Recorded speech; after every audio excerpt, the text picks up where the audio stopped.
नमस्कार. आज आपण पाणीपुरी बनवायची आपल्याला. बघा, आता आपल्याला पहिले आलू शिजवून घ्यायचे. आता आपण पाण्यामध्ये शिजून त्याचे छिलके काढून पाण्यामध्ये टाकलेले आहे. आता आपण हे कुकर बंद करू आणि हे उकळून घ्यायचे आपल्याला. तोपर्यंत आपल्याला हे पाणी बनवून घेऊ. आपण पुदिन्याचं हे पाणी, हा पुदिना आपण एवढा 1 वाटी घेतलेला आहे आणि 1 वाटी कोथिंबीर घेतलेली आहे. तो धुवून घेतलेला आहे स्वच्छ. आणि हे अद्रकचे तुकडे घेतलेले आहे. हे एवढ्या 5-6 मिरच्या घेतलेल्या आहे. हे पुदिन्याचं पाणी आता मिक्सरमध्ये आपण फिरवून घेऊ. आपले बटाटे होई तोपर्यंत आपलं हे पुदिना पण मिक्सरमध्ये. याच्यामध्ये फिरवताना सुरुवातीला पाणी टाकायचं नाही. आपल्याला याच्यासाठी थंड पाणी थोडं वापरावं लागेल. पाणी ते थंड.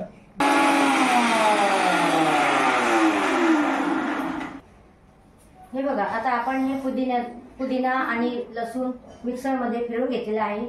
त्याच्यामध्ये आपण फ्रीज मधलं पाणी थंड टाकलेलं आहे, तेव्हा ते बारीक होऊन जाते. आपण साधं पाणी टाकलं तर ते बारीक होत नाही. बघा, आता मिक्सर मधलं आपण हे मध्ये टाकत आहे आणि त्याला अटकलेलं आहे थोडंसं. आपण थोडं थंड पाणी त्याच्यामध्ये टाकायचं आपल्याला आणि असं धुवून त्याच्यामध्ये परत टाकायचं. हे बघा कसा कुणकुणीत वास आला पुदिन्याच्या पाण्याचा. जसं आपण बाहेर खातो पाणीपुरी, तसंच हे पाणी खुसखुशीत सुगंध येतोय त्याचा. टाकलेलं आहे आता आपण पाणी. थंडगारच पाणी टाकायचं त्याच्यामध्ये. हे बघा, आता आपण त्याच्यामध्ये थोडा हिंग घालूया. थोडासा चाट मसाला टाकू आणि थोडं काळं मीठ पण टाकायचं आपल्याला. पाऊण चमचा. आणि साधं मीठ पण थोडंसं घालूया त्याच्यामध्ये चवीनुसार आपल्याला जसं. आणि जिरा पावडर पण टाकायचं आपल्याला त्याच्यामध्ये 1/2 चम्मच. त्याच्यामध्ये आपल्याला जलजिरा आणि आपली छोटी पुडी आहे ते आपल्याला सगळेच वापरावं लागेल. हे बघा, आता त्याच्यामध्ये हे लिंबू पण पिळायचं आहे.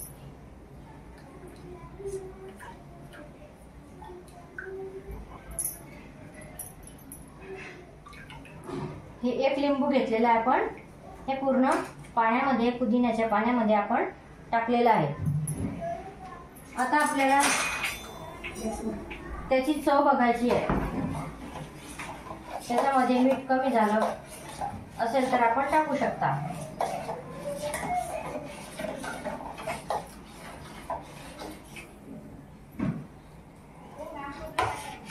मला थोडं कमी लागते मीठ, तर मी थोडं टाकत आहे त्याच्यामध्ये.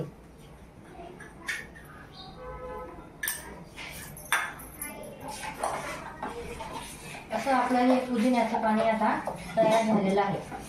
आता आपण चिंचेचं गोड पाणी करूया. आता आपल्याला हे चिंचेचं गोड चटणी करायची आहे.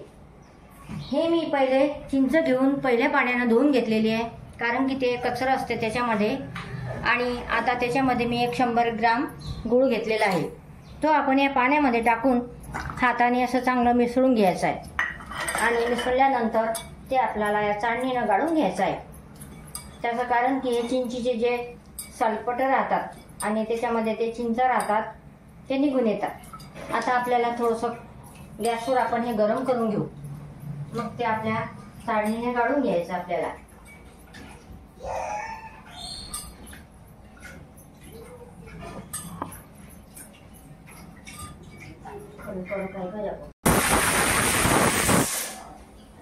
आता आपल्याला पाणीपुरीसाठी गोड आंबट पाणी बनवायचं आहे.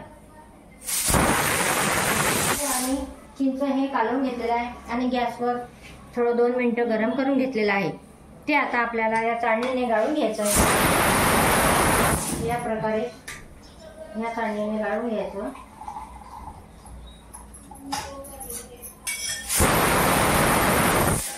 असं व्यवस्थित करून घ्यायचं, त्याला फिरून घ्यायचं म्हणजे ते मधला त्यातला गर निघून जातो.